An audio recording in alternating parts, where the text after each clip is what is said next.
Would you look what the cat dragged in? Hello. Mate, I'm not talking about you. I'm talking about the third host of the show.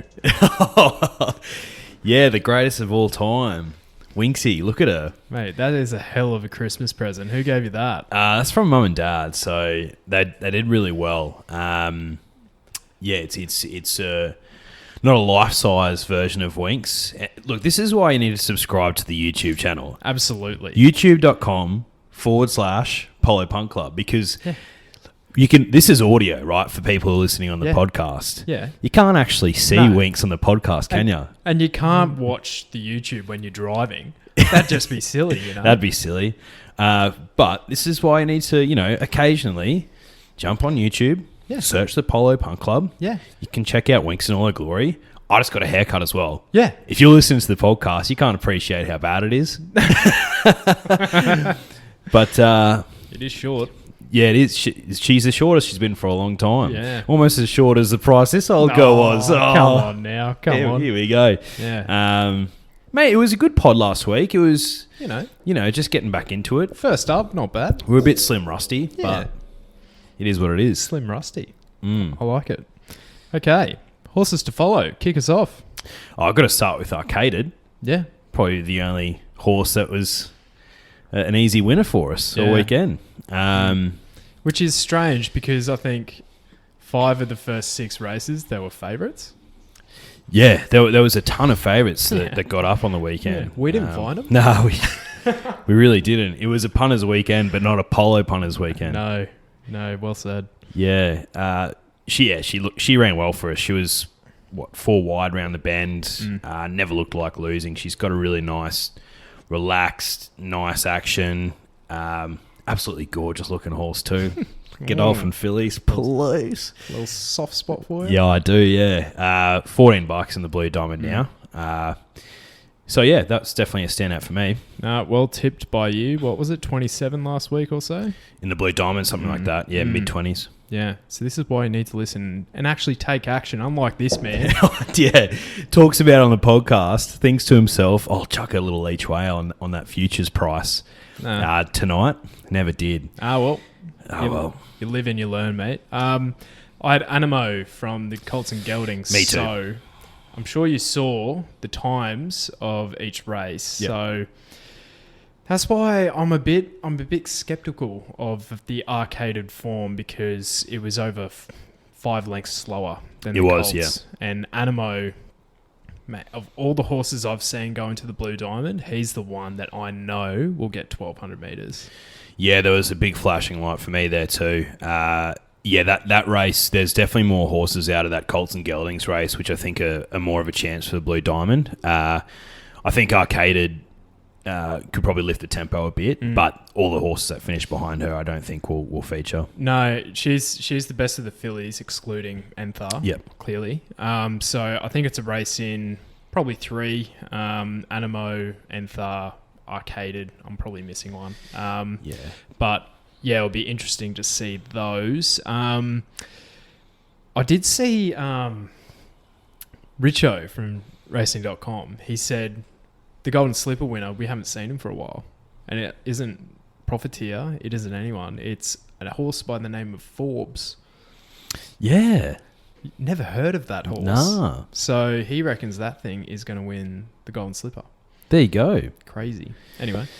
Richo knows his stuff. He does. And he loves an out widey, which I like. Yeah, he does. Yeah, he loves a roughie. But yeah, Animo I had as well, and I think one of the notes I've got written down here is looks like the extra 100 metres will suit, so the 1,200 metres will suit. He's $9 at the moment for the Diamond, which I think is a great price. Big tick for me on the weekend. Yeah, honestly, not much is going to change between now and the Blue Diamond. He's my horse. Like, I don't really mind where he draws. I think it'll be awfully tough for me to get off him. Fair enough. There was General Bow who won that race, but I don't know if it's nominated for the Blue Diamond. It hasn't won enough prize money, so they're going to have to pay a late nomination fee of about $50,000 to get in, which they will. Yeah. Oh, they should. Yeah. He's a grinder. Tough horse. Yeah. I don't know. Animo's the one. Yeah. No. So fair, mate. I think I'll be either on Animo Arcaded or on Enthar. I've yet to decide. I'll probably wait and see what how the track plays out and what the weather's doing. Well, he's been there and done that. And speaking of horses that have been there and done that, Peltzer was a superb return on the weekend. Smashed his rivals in that race, including North Pacific, who is looking for the 1600. But I couldn't find any acceptances in the future for Peltzer. But I was thinking that races like the Canterbury Stakes over 1,300 metres that the Bostonian won last year, and maybe even the George Ryder over 1,500 in Sydney, they could be suitable. Who's your last one? Well, I actually had a couple, but that's on the flip side, horses to actually keep an eye on for this weekend coming. So I sort of want to have that as a theme moving forward, sort of have a bit of a review and then sort of look to the future as well. So I've got a horse called Here to Shock, which is racing in race 7 in Flemington. It's number 14. Absolutely blitzed them in Geelong in its last start, over 1,200 metres.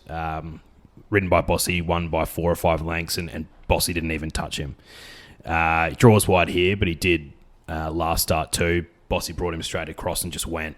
It was a quick pace, but he just lifted. So one to watch this weekend. He's nominated for the Aussie Guineas. I think that sort of distance will be pretty favourable for a horse like that. Got one other horse as well, but actually in Sydney, not in Melbourne. But obviously we've got the Autumn Carnival just around the corner, so we're keeping a close eye on Randwick. I think we've got a couple of Group 2s in Randwick this weekend. Apollo Stakes, mate, that is a cracker. Yeah, it is. But yeah, so this horse is racing in Randwick, race 8, number 2, Karma Lass.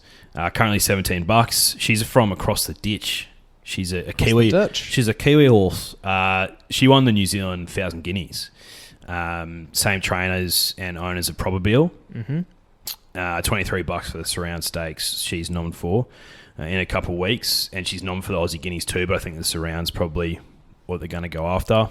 She's $17 this weekend, so can you see how she goes? Obviously, Kiwi form a little bit different to Aussie form, but I think at the price, definitely keep an eye on. Nothing wrong with that. Won the 1,000 Guineas over in New Zealand, so over 1,100 metres, I think. No, 1,600. What am I talking about? Mile. But she's won shorter races, so... mate, as I said to you at the pub recently, away game's the favourite there. She's one of my girls, but I don't think she'll win again. So, I'd love to take her on. My last one was Mo'unga.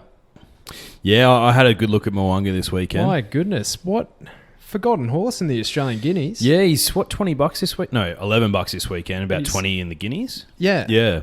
Like, I can't believe that. I think he's one of those colts that's always going to trial pretty plain. Yeah, fair. And but he has a blistering turn of foot, that horse, and I think he was third favourite in the Caulfield Guineas, and he's just the forgotten about horse. If he's improved a little bit from the spring, he can definitely take the next step. And based on what we saw on the weekend from the current group of 3-year-olds, that race is up for the taking. And they've scratched him from Sydney, from the Apollo Stakes, and he's running in the CS Hayes this weekend. So he'll be one for mine that I cannot wait to watch. So fair, yeah. He was a green light for me to watch this weekend too. So fair enough, mate. Beautiful. So, Polo Recipients this week. Now, I'm taking the reins. Look out. And it's good that I'm taking the reins because my Navy Polo this week is going to jockeys. Okay. The first one, Jamie Carr. Oh, yeah. Another treble on the weekend? My goodness. How good is she? She can't do anything wrong. She really can't. 3 winners and a second on Saturday at Caulfield.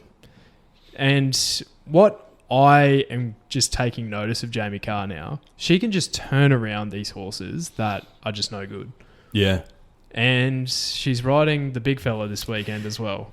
If you look in the dictionary, Oxford Dictionary, and you look up the word enigma, the definition is nature strip. I thought you were talking about Brad Weston, but that's okay. Start calling him NS. Yeah. So very interesting to see how she handles him. Yeah, no, absolutely. And I think she just has this unbelievable ability to take horses to the next level that are just struggling a bit. Prophet's Thumb is just that perfect example. I think her balance and her hands are just that good. So, And special mention to Aussie Tom Marquand, who tore Sydney Autumn last year to shreds on a Dabe, and I think he actually rode IndyCar for me as well. So I'm looking forward to him coming back. He's currently in hotel quarantine, so I'm looking forward to him coming back. G'day, Tom. Hope you're doing well in quarantine, mate. Yeah. So we can either give out a white or a black. I'm giving out a black because this man's a bad man. Elon Musk. Ooh, what's he done? Oh, he can smell a bargain, mate. Yeah, what's he done? He's dropped $1.5 billion on Bitcoin during the week for Tesla. I didn't know that. Yeah. So, and you can buy Tesla cars now via Bitcoin. So you can transact with them via Bitcoin. So, and over the last couple of weeks, he's just been moving markets. Just, that there was a meme coin that came out when Bitcoin was just popping off like a few years ago called Doggy Coin. Yeah, I heard that kicked off recently. Because of him. Because he tweeted out just like Doggy Coin or something. Oh, it's so funny. And that price of that thing's gone up like tenfold or something. It's crazy. So he's just investing in this stuff and then tweeting stuff out, and he's just getting the returns. So manipulating the market. Dirty Elon, but it's a free market. That's the thing. It is a free market. So it's crazy. That's the rules. Play by them. Fair enough. All right. Bottom tier. Purple Polo this week. Oh, no. Let me run through these names for you. Sir Dragonet, How Romantic, Grey Worm, and Probabil. What do they all have in common, mate? Don't know. Some trial form. My God, just throw that out the window last week, punters. Gee whiz. So Sir Dragonet, How Romantic, and Grey Worm, they were trialling like they were going to win every Group 1 in the autumn. Probabil, she looked like she needed another leg. She trialled horrific, and then you just reverse the results. Jeez, wasn't she impressive on the weekend? Our really girl Probabil. Perfect return. All-Star Mile. Yes. VE's just withdrawn. I did see that. Which, she's Queen Elizabeth. Oh, yeah. Name all over it. Yeah, they'll change the name of that to VE. Well, a Dave's coming back as well, so it'll be round 2 for those two. Forget Denon Premium. Yeah. Yeah, no thanks. No. Yeah. So, my Purple Polo this week was to trial form, and to be honest, I'm throwing that out the window as well because I'm basing some of my tips this weekend on trial form. So, when will you ever learn? I won't. I'll find a winner eventually. Okay. Lightning Stakes, mate. So, before we get stuck in, the race is named after the mighty mare, Black Caviar. And who do you have in front of you right there? I have the mighty mare, Black Caviar. For all you punters who are watching on YouTube, you can see her in all her glory. Wasn't she something spectacular? Mate, I think 7 Horse Racing and those Instagram pages like that, they've been putting up some of her best wins during the week. She was just unbelievably dominant. Some of her wins, she was ridden quietly and still won by 4 lengths. Just blistering speed. Dominant, I think, as well. Very... What's the word I'd use to describe her? What's the word you'd use when you're describing something that just will never let you down? Not consistent, because obviously she's consistent. Reliable, but... Gritty, yeah. She's got grit. I don't know. There's so many words you could use to describe her, but unbelievable. How blessed are we? Now to think about it, we've got Winx here, we've got Black Caviar. In our lifetime, we've seen Winx, Black Caviar, and we're old enough as well to appreciate Makybe. Yeah. So we've seen some crackers. Mate, last 2 decades, we've had 3 champions, and you can't use that term lightly. They were champions. Of the turf. So... yeah, unbelievable. Whereas my runner, look, she was a good horse. She was good. Don't get me wrong, but she's not in the upper echelon of those in her time, who I think Macca and I found her that day a couple of years ago in the Lightning Stakes down the straight, 1,000 metres. She just edged out Osborne Bulls, who I think Brad's still hurting from that. Poor bloke. I think he ran second in Group 1s like 8 times or something. Something stupid like that. Yeah. What an elite turn of foot, though. Oh, yeah. Unbelievable. He was always one just you'd love to watch. Yeah, in her time, she had a great career, but yeah, definitely not in the same ballpark. But as we get on to the Lightning Stakes, mate, I'll run through some stats for you. So it was first run in 1955. It's been a Group 1 since 1987. Race record by none other by Black Caviar. 55.42 seconds. Blistering. That's rapid. And they showed that replay during the week. Luke Nolan he was actually bringing her up in the last 50. So if she was really stretching out, she would have broken that by more. Stats about the race. So usually a small field, but good quality. Only one edition in the last 20 years has had more than 12 starters, and that was 15 back in 2002. And we've got a field of, 10 here? 8? Yeah. There was 10 acceptances. 25 of the last 31 winners were first up in a preparation. So there's only 2 horses in this race that aren't first up.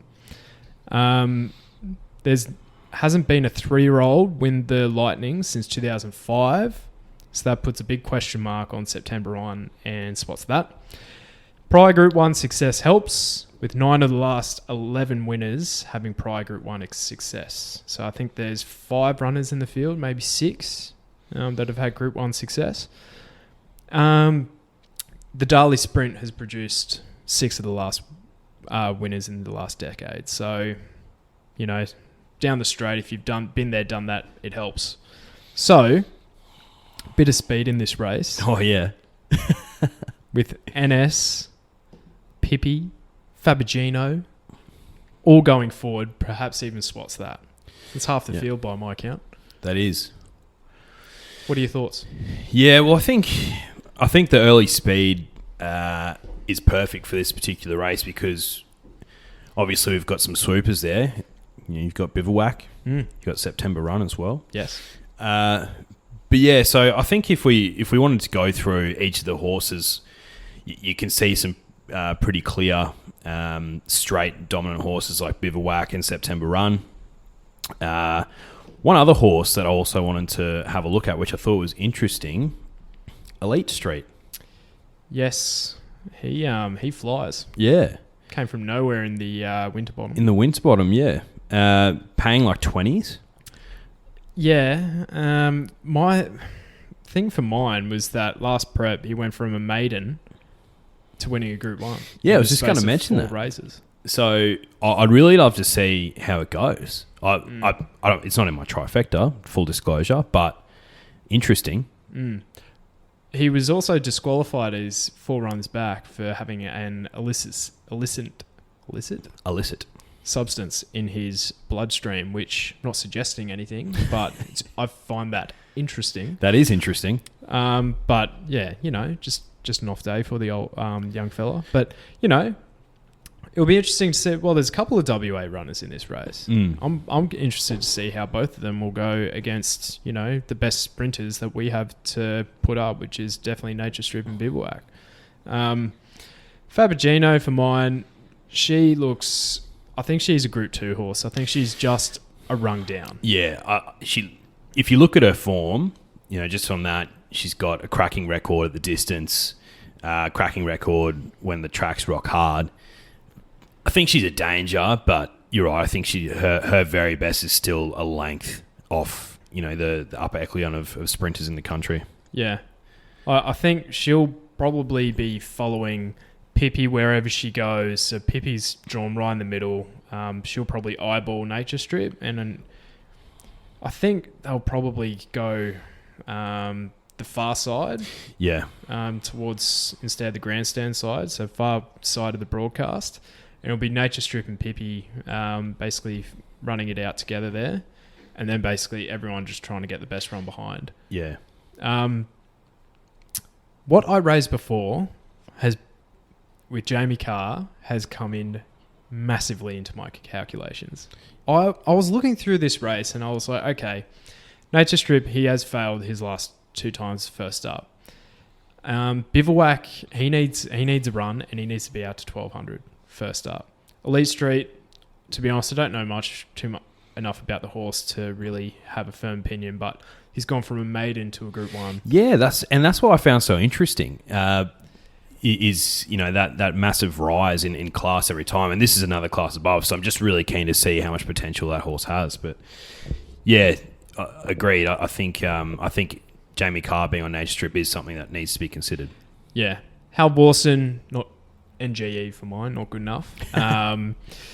Pippi is good enough, but she hasn't been against this type of field first up before. Nah, unbeaten first up, and she'll give it a red hot crack, but I think this is just a little bit too much for her. And I think because she's going to be challenged at the front too with your NS's and with your Faberginos as well. What's that maybe? She's not going to be able to be as comfortable as what she has been in her previous Group 1 wins. No knock on her. I'm a big fan of her, but not in this race. Yeah.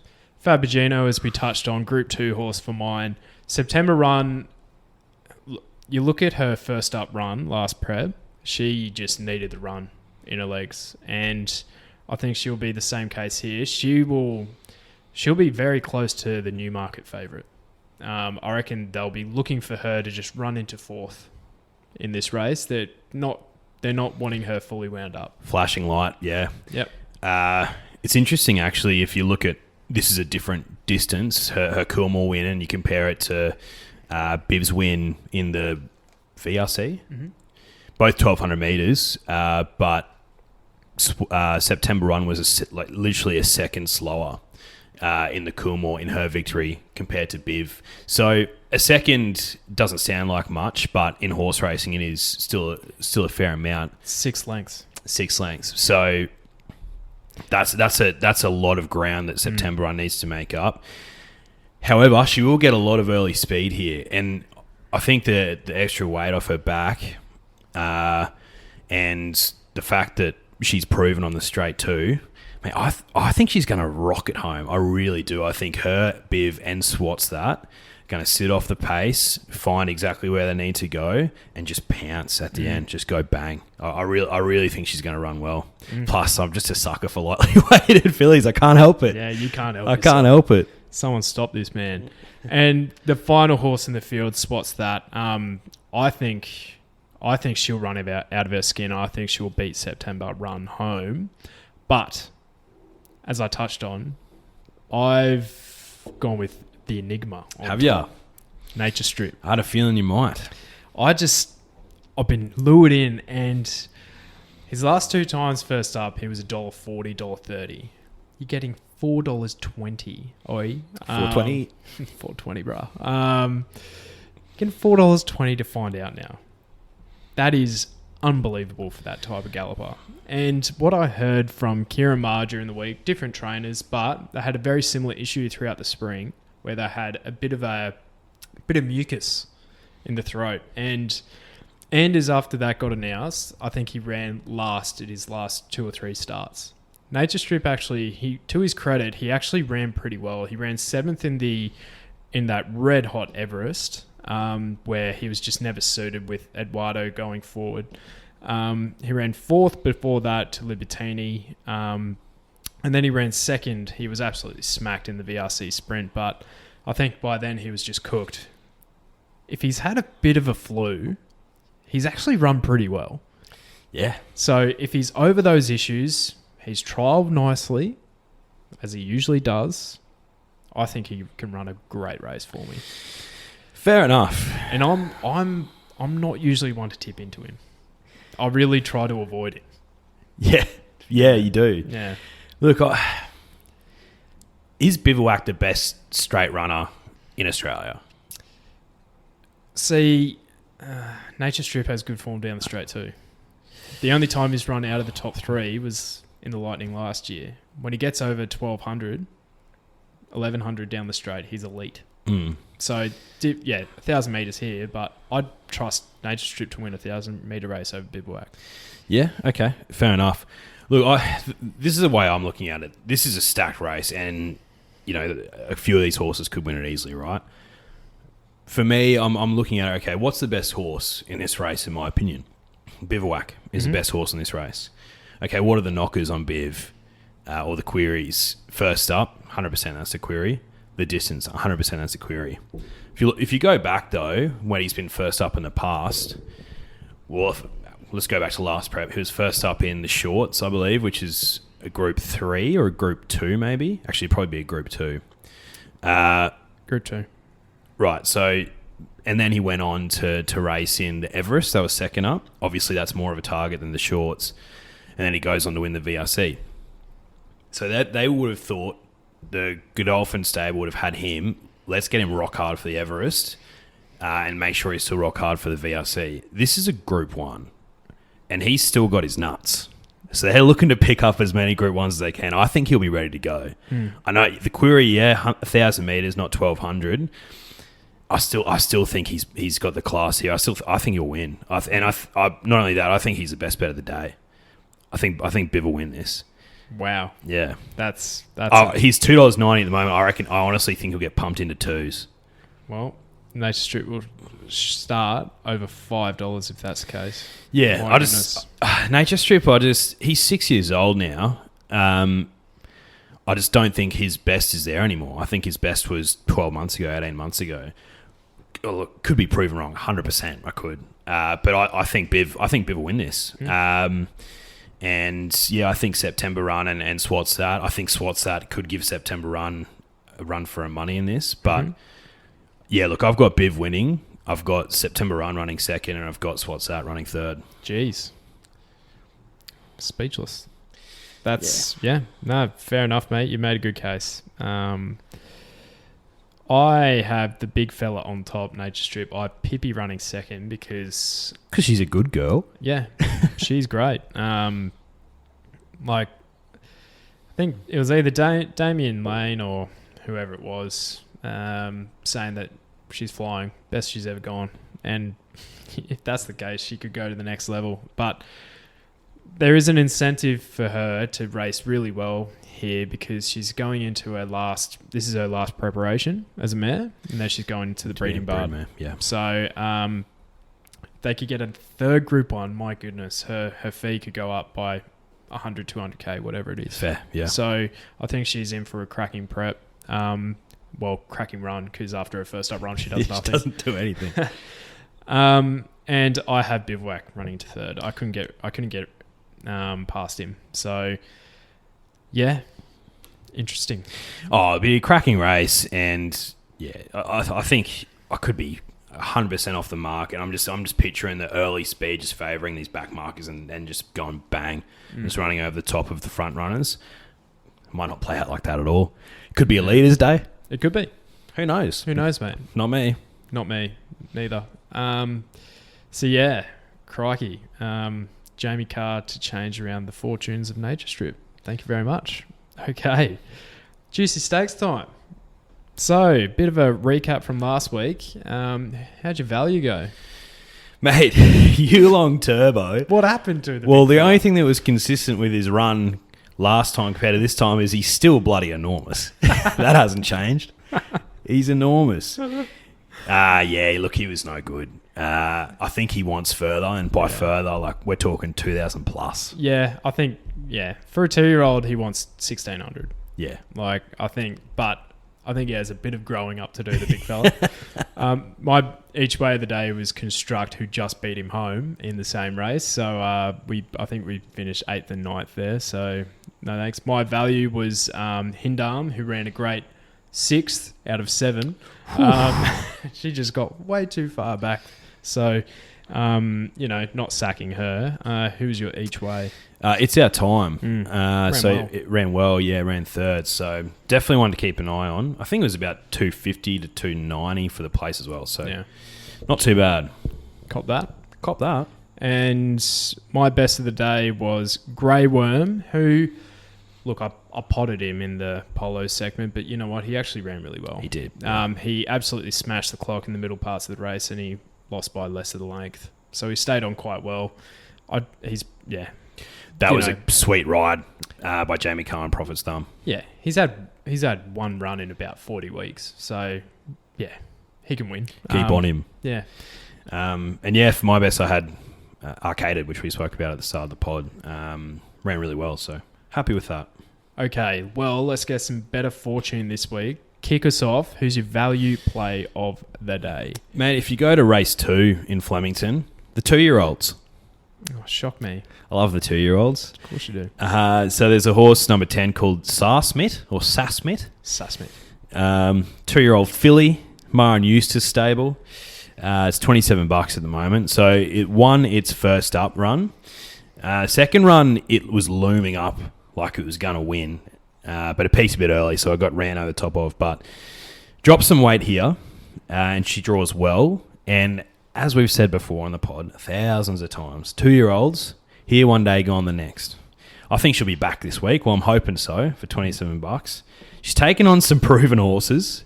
And some unproven ones. So, look, we'll see. She's $27. More than happy to find out. Yeah, Ingratiating looks a nice horse at the top weight. Oh, yeah. But, you know, as a 2-year-old, still giving 4 kilos away to the rest of these. So that'll be interesting. Yeah, nice find there. My roughie of the day is in the opener. Number 6, Good and Proper for the Ellerton and Zara stable. So this horse is doing nothing wrong. Well, that's good. It's going for 3 in a row here. It should sit around midfield in the run, and I think Flemington will really suit this horse. So hasn't beaten much to date, I'll be honest. But it looks a progressive horse, and it has a nice will to win. So if you have a look at its last replay, it should have fell over at the top of the straight, and it gathered itself up, and it just knuckled down. It didn't win by much, but it got there. And I think Flemington will suit. It'll be a nice play. And I think it's about $13 or $13 at the moment. So, mate, if we could get off to a start like that at the very first race of the day, that'd be unbelievable. Oh, jeez, that'd be nice. Wouldn't it? Each way, all day. Yeah, each way. So, mentioned previously for one to watch this weekend. In race 7, here to shock. So it's about $11 for a win, $3.50 for a place. Interestingly enough, it's $9 in futures for the Aussie Guineas. So you're getting a better price this weekend. That is interesting. So that's very interesting. So jump on, punters. Wow. Well, first 6-pack on the line in season 2. Speaking of, I think I owe you about a cardo. I think it was 5-2 last season, so I'm happy to just keep it going if you are. Let's just keep it going. Easy. I'm on the New Zealand Raider here, who I've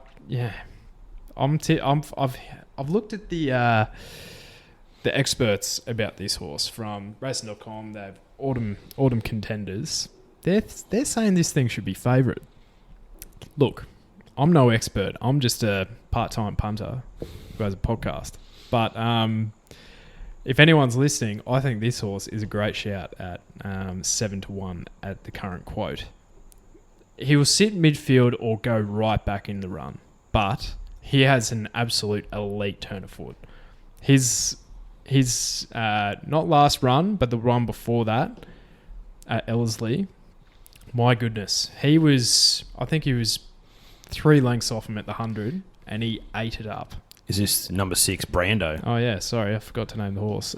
Number 6 Brando. I was like, you're building it up. You're building it up. Who is it? Who is it? And then I was like, New Zealand Raider. And then I was like, well, Moanga's New Zealand. And I was like, here to shock's New Zealand too. See, mate, I'm rusty. That's okay. Yeah, look for those famous orange Melody Bell silks. Type silks to be screaming down the outside. Number 6 Brando for the Richards team. Jai McNeil in the saddle. Looks a nice play for mine. So another 6-pack on the line. I think you've given it away, but your best play of the day? Yeah, I think Biv. I think Biv's going to get pumped in. So $2.90 at the moment. I wouldn't be surprised if that goes down to like $2.10, $2. Far out. That is crunched by any definition. Look, another horse that hasn't done anything wrong. Race 3. Get that up for me. All right, race 3. We're up. Number 9. Regards Marie. Mate, yeah, I had a bit of a look at it. This bloke is absolutely flying. A couple wins in a row. Luke Curry in the saddle, who's very underrated. He's an underrated jockey. This prep, different horse. Yeah, absolutely tore him to shreds by over 3 lengths last week even. It was last week, I remember it. Yeah. So if he handles the backup, I think there was talk about this horse going to a futurity, but they've decided to go here instead, which I think is the right play, because if you go to the futurity, you could run into Probabile and Behemoth. This is a much easier race. Oh, yeah. Far more winnable. The horses at the top of the market for mine, Buffalo River was disappointing in the spring. Look, he ran second in the Toorak, but I think he ran last in the Cantala. So I think he's vulnerable, especially on a good track. But Jamie Carr's in the saddle. Oh dear. So I think the only other horse in there that I'm a little bit nervous about is number 7, Morvada. Think hasn't won for a while, but I think he'll sit on pace and be pretty hard to get past. But I think Regards Marie, number 9, looks a nice play in the third race on the card. So Regards Marie and Biv for Living Legends this week. Let's go. Alrighty. Anything else to add here, mate? Or you're done? Nah. Let's just sign off. Yeah. Nah, mate, look, I'm looking forward to the weekend. I reckon I'll have a bit of a play in Ram Weekend, Flemington. There's a few good horses resuming. Colding's back. VE's back. Actually, is this Colding's first up race? Second. No, it's not. Second. Yeah.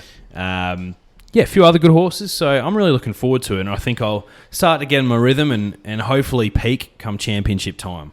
That's all you can hope for. That's what I'm hoping for, because I'm not too keen to play this weekend. I'm just more of a watch and learn for me. So I reckon for the next few weeks for mine, while I get my eye in. But yeah, hopefully we raise some money in the process. So till next time, punters, we'll see you then. Thanks, punters.